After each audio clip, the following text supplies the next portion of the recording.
Hey everyone, welcome back to Smart 4 Home. Today, we're tackling a common issue that many Samsung TV users might face, the dreaded green screen.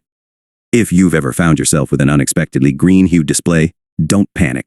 Stick around as we walk through some straightforward steps on how to fix the green screen on your Samsung TV. But before we dive in, make sure to hit that subscribe button and ring the notification bell so you never miss our helpful tech tips. Let's get started. Step 1. Check cable connections. Let's start by inspecting the HDMI cables. Unplug them, and then plug them back in firmly. If you have multiple HDMI ports, try switching the cable to a different one to rule out a faulty port.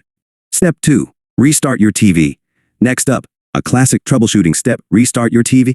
Power it off, unplug it from the wall, and wait for about 30 seconds. Then, plug it back in, turn it on, and check if the green screen issue persists. Step 3. Verify input settings. Now, let's take a look at your input settings. Using your remote, navigate to the TV's menu and find the input or source settings.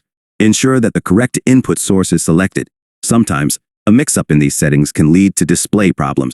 Step 4. Update firmware. Keeping your TV's firmware up to date is crucial.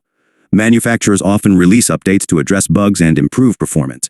Go to your TV settings, look for the System or Support menu, and check for any available firmware updates. If there's an update, follow the on-screen instructions to install it. Step 5. Factory reset.